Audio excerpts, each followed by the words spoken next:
huge murals that are there when you get off the plane and go into El Salvador before you go through customs. And of course, we had to stand on the surfboard. So a little pretend surfing for us. All right, for those of you who don't know where El Salvador is, it is in Central America. A lot of people think it's South America. And if I can get my little dot thing to work, it's right here. Here is Mexico, and then down here is South America. So it's nestled in right here. And we were in, this is a map of El Salvador, and we were in Chalatenango area. Their country is divided, like our country is divided, like states. So this is the, I would say, a state of Chalatenango, and then this is the town of Chalatenango. So what do you know about El Salvador? Mountains. Well, this is a volcano. So it's the smallest country in Central America. It has volcanic peaks and black sand beaches on the Pacific. There's more than 150 volcanoes in that tiny country, and 23 of them are still active. So the rainy season is May to October, so we were there during the dry season. They speak Spanish.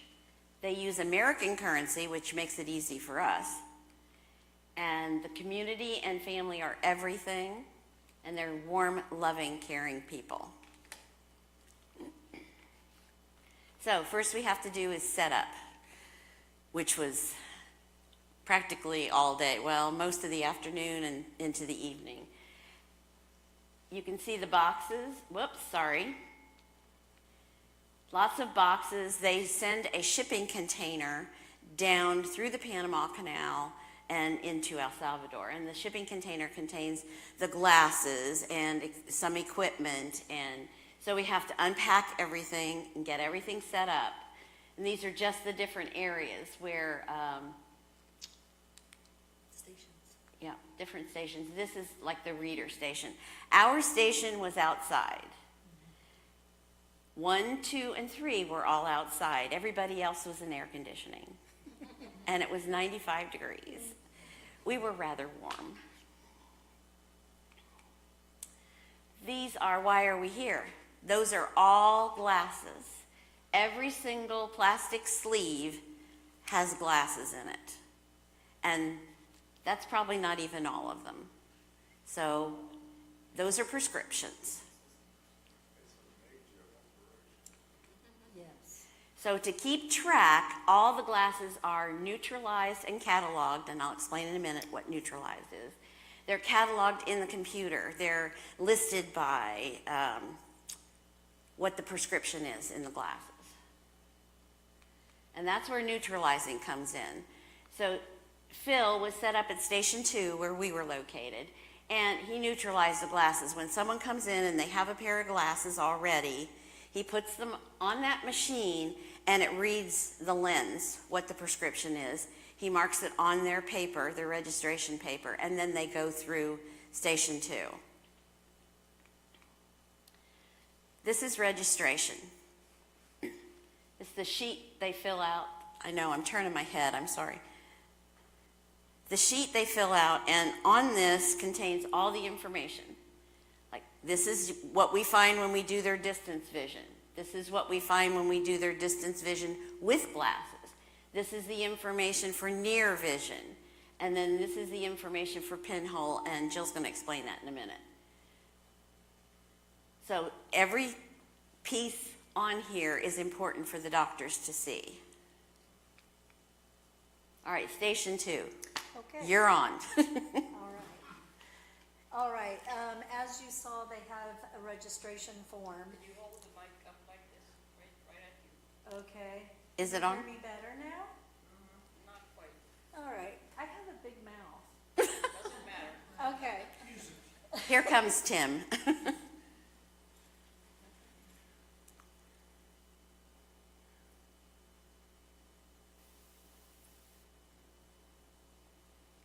Technology is wonderful when it works. There we go. There we go. Thank you. All right, so you see the little, well, first of all, I was talking about the registration form.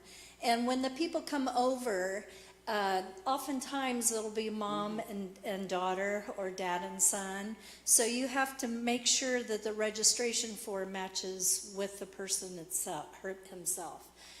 But this is... Well, no, explain what you were saying about you have to make, how do you make sure it's that person? Yes, okay, so when they come over, my question should be, ¿Cómo se llama? And whatever they say, I match it up with that registration form. But I would get nervous. I would get so nervous. And, and I would say, ¿Cómo se llama? What does that mean? First I would say, okay. So first of all, I was supposed to ask, what is their name? ¿Cómo se llama? And I'd get really nervous and I'd say, ¿Cómo estás? Which means, how are you? And then they would start speaking Spanish. And I'm like, oh, no hablo español, no comprehende. And they would just keep going because, they were friendly people. And I felt like I was back in Dean Escott's class. Slow down a little bit. They were just so friendly, so loving. And so anyway, once we got them identified properly, then we would test their distance vision. And we would start with this occluder that you see, and we would start with the bare eye. And then we would put their glasses on and test them with the glasses. And then you'll see a little toggle, kind of, on the left-hand side of those glasses. Well, that comes down and it has little pinholes in it. And so if they had vision of 20/50 prior to this, then we would test them with the pinholes, and that would let the doctors know that they may need bifocals. So. And then I would stand at the other end and flip the chart. You can see the E's. And what they had to do was show which direction the E was going.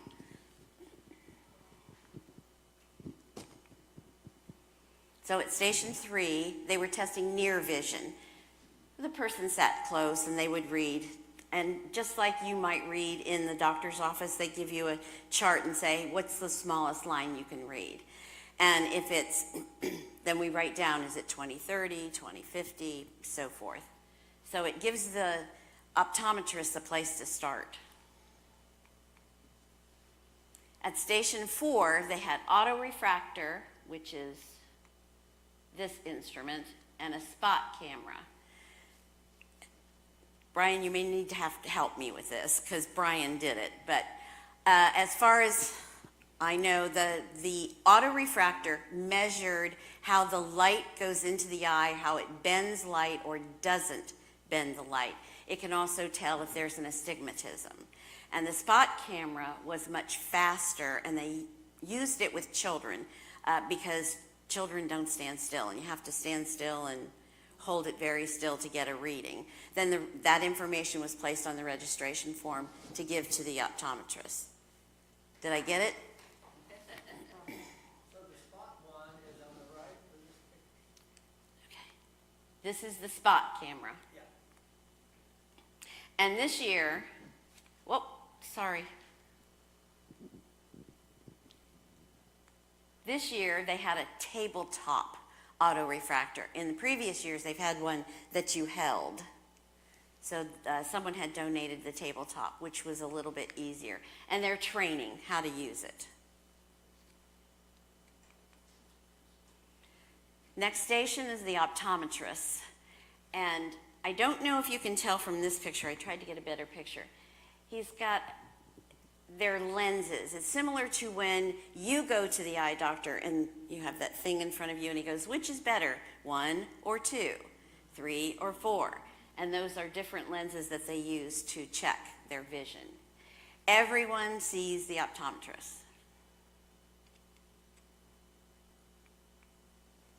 And next is station 6, which is consultation. Not everyone goes to consultation. Consultation is for people who may have a pterygium, which a pterygium is a dark growth over your eye. People who live in tropical countries where there's a lot of sun, it's the eye trying to protect itself from the bright sun. The ophthalmologist also does if they're going to need surgery for cataracts, or if someone needs to be recommended for another type of surgery, identifying macular degeneration and so forth. So if the optometrist sees that there is a need, they're sent to consultation. If they don't go to consultation, they go to station 7 or 8. And 7 is for readers. Those are all readers. You know, you go to the drugstore and you pick up a pair and, well, that works. Sometimes people who've had cataract surgery need readers. The women usually like to have the readers because they do a lot of intricate sewing. So that helps with that, it magnifies. So they go to the station, they have a pair of glasses and someone is helping them, and then they have to read the chart to see if that's the best fit. Station 8 is the opticians. They have a huge job. And Station 8 is sometimes where you get the aha moment. They put the glasses on and they're seeing for the first time, or they're seeing much clearer. It's really heartwarming. And this young lady, this is Jade, she would take the prescriptions that the optometrist recommended. She would look through all the glasses, you know, and find what the lenses are that they needed, and she would grind and fit them into a frame, because you're not going to find one pair of glasses that's perfect. You know, she had to jerry-rig it, and many times in the evening when we shared, it'd be, oh, Jade did this and put this together, and, you know, it really worked well. You know, all ages. And it's wonderful for children especially. One thing we didn't say about registration, I thought you were going to bring it up, about the money. Oh. Everyone is asked to give the Eye Care International $2 for their day of, you know, being examined. And if they don't have the $2, they don't have to pay it. But all the money stays right there in El Salvador with the people. None of it comes back to America, and it's there. It's a fund. Then if they need a ride to the eye doctor or they need a follow-up, and the money is there for them. So this year at the clinic in Chalatenango, we served 2,192 people in a week. Prescriptions, 1,022. Readers, 923. Everybody gets sunglasses. I was telling about the pterygium. If they're wearing sunglasses, I mean, from little up, everybody gets sunglasses to help protect their eyes. And prosthetic eyes, 80 as of 2025. I do not have a number for this year, but I wanted to include that. And surgeries, 80 plus. They had enough money donated that they had enough money for 60 surgeries. The board met because that was filled by Wednesday. And the board met and decided they had enough money donated that they would add 20 more surgeries, which is quite a lot. And they've served 139,954 since 1995. That's 140,000. That's a lot of people. Back to the surgeries, the surgery costs, several years ago, before COVID, they did surgeries at the clinic. Well, government has changed, and the government doesn't really want Americans coming in doing surgeries. They want to use their El Salvadoran doctors and their El Salvadoran facilities. And Eye Care has partnered with an eye doctor and he is volunteering his time, and he has a clinic, and it costs $550 to do one eye surgery for cataracts. However, that's just to pay for the surgical supplies, that the doctor isn't taking any money. It's the surgical supplies, it's the operating room, it's, for the people. So eye care picks up that money, so it's all volunteer. Yeah. But $550 is not much compared to what it is in the States. So we also share books and stuffed bears, and these little bears, this one and this one, were made by Mary Eby, and she donated some little ones and some bigger ones, and I enjoy taking them and giving them to the kids. And then I also take any Spanish children's books that have been donated. So Eye Care International is serving El Salvador with vision and compassion, and you can go to the website. What am I forgetting? You haven't jumped in there. Yeah, you have a couple more slides. Okay, but who's this? This is the volunteer team. These are the ophthalmologists, the optometrists, the opticians, and just the volunteer like me. And not everybody made the picture. So we have probably 4 or 5 people missing from the picture. I don't know if you can see me, and there's Jill. After a very long, hot day. You get these nice fresh shirts, and then they tell you to go work all day, and then let's have a picture.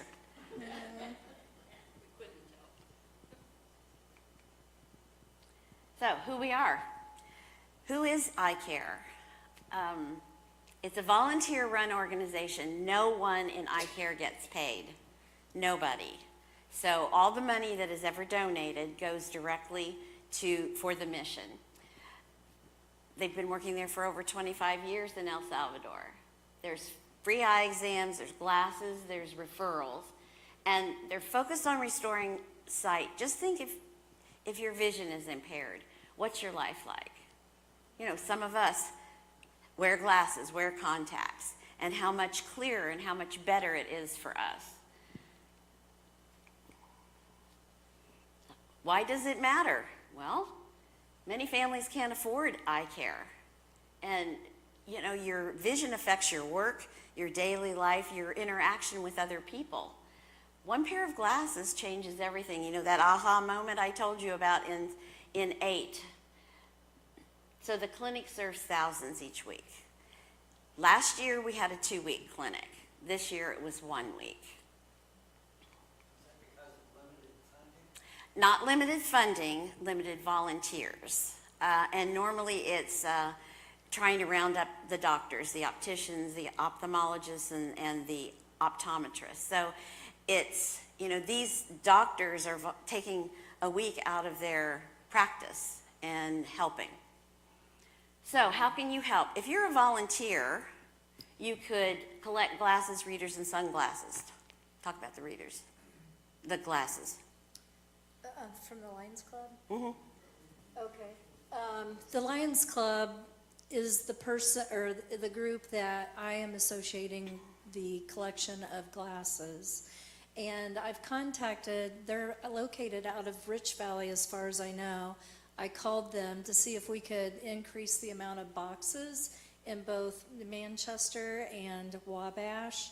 Haven't heard back from them, but I think we probably could use all the glasses that we could get our hands on. And I know some people have approached me and asked, oh, I've got these glasses, can you take them? Well, I can take readers, I can take sunglasses, but the glasses need to be neutralized, as I was talking about, the prescription lens, and they also need to be sterilized, cleaned, washed. It's a big process. So as far as me carrying glasses to El Salvador, that's not really practical. And just sharing about eye care. So during our trip, a volunteer can help at the stations, support the optometrists by doing your job. Now, we were so busy, Jill really didn't get a chance to go around to see what all the different stations were doing. I've been blessed. This is my third trip, so I kind of know what goes on. And offer kindness and care. They just want to feel noticed, respected. I thought they came as if they were going to church. They all dressed, they came as if they were going to church instead of, an eye clinic, so. Lynn? Have any physicians, doctors, gone from this area around here? Not that I know of. Mostly they're from like Cleveland area. And people, the volunteers come from all over the United States. So afterwards, after we come back, we share our experience. That's what volunteers need to do. And you want to go with me? You want to go with us? Please do. It's wonderful. And continue to support the mission. I want to go back to this offer care and kindness. My experience. My very last person that I saw couldn't read. And she saw that I had the letter E, and she just said she couldn't do it because it's an E. I mean, all you need to do is just point what direction it's going. You don't have to read the letter. Sometimes people would go E, M, but so I went up very close to her because we're 20 feet away, and I showed her the chart. We had a translator, and her daughter was there, and we thought we had it. Then I moved back to like 5 feet, and she did a little bit, and then I moved back to 10, and then she just went, she couldn't do it.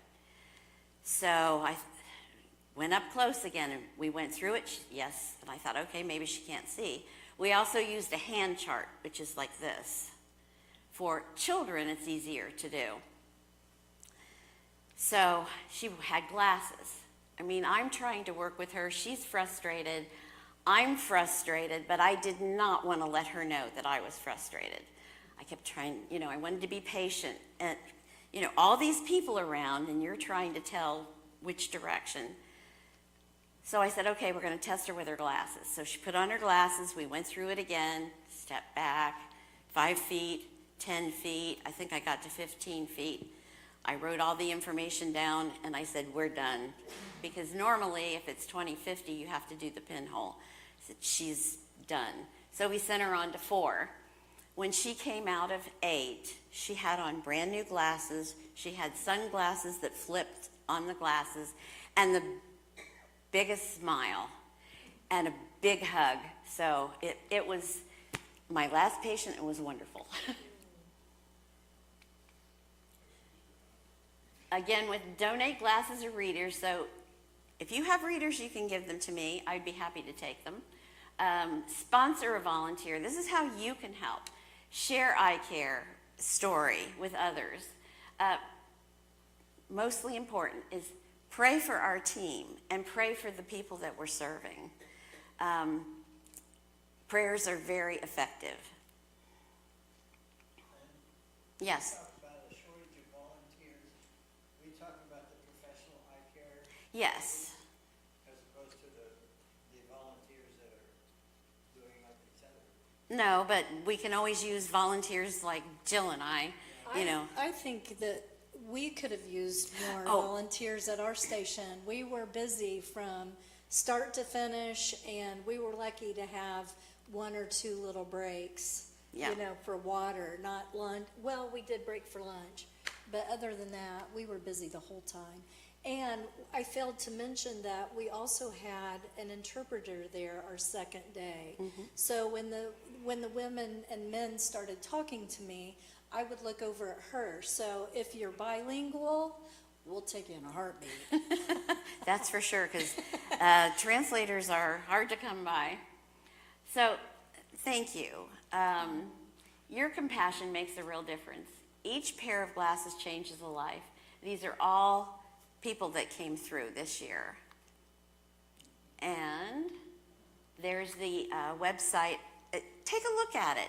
It's got a lot of good information on it. Do you have any questions? I went through it pretty fast.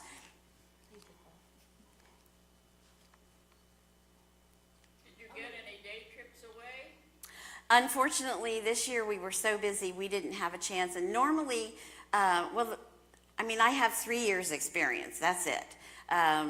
Brian could talk to this more, but we were kind of off on the outskirts. So there were no markets around us and there were no stores. So Jill really didn't get to see much of the country other than when we drove through to go to the airport. Speaking of the airport, tell them about our trip from the airport to the hotel. When we had the accident? Okay. Yeah, they handle accidents much differently than we do here. When you have an accident, you call the police and they make their report and life goes on. Well, we had a fender bender. It was very minor. Not our fault. Yeah, not our fault.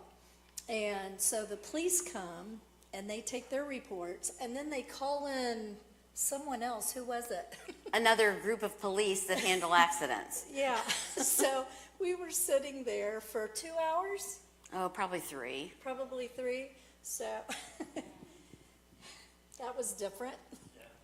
Lots of the infrastructure, the roads, they're very crowded.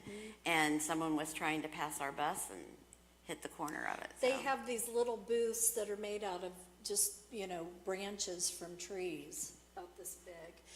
And we kept passing some of these, and they had the tin roof on them. They were just right there on the side of the road.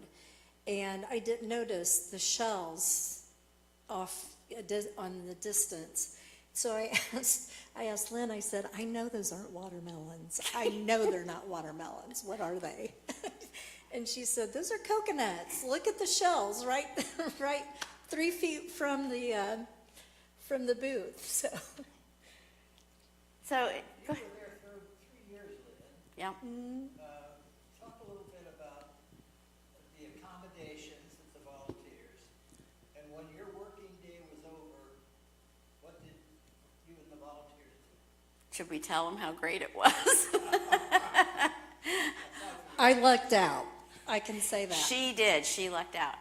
I'll share with you the first year that I went, I had no shower head. But, he put one in, but he stole it from somebody else's room. Last year was very nice. It was a retreat center run by these little old nuns. They were about this tall. And it was very nice. We still had bugs. Someone had a tarantula about like that in their room, and I had this beetle. It was this big, I swear it was. Actually, it was probably about that big. But this year, we had a pool. Two, but one was for the public. We had nice rooms. There were 3 to a room. They could have had more than that, but the facility was wonderful. We had hot water. Not that you really want hot water in the weather that we had, but it was fairly new. It was. Basketball. Oh, did they have a basketball court too? So it was very nice, and they haven't quite mastered feeding a large group.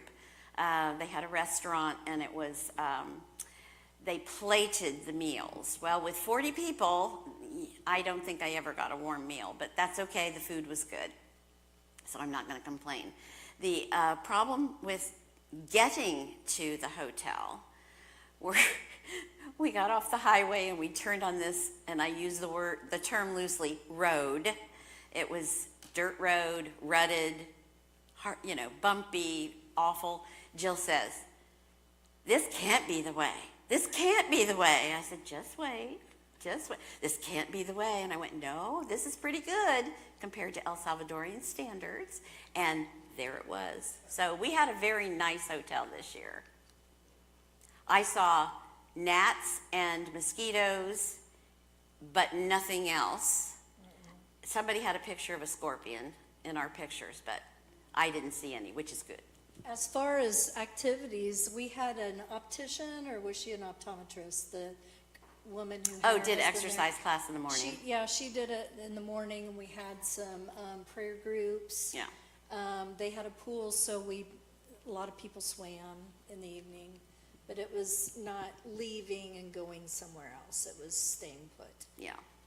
You plan to go back? Will I go back? Yes, I'll go back.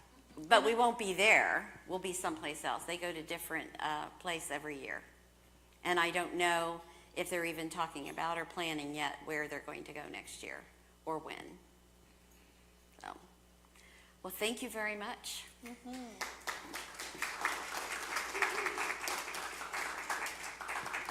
very much.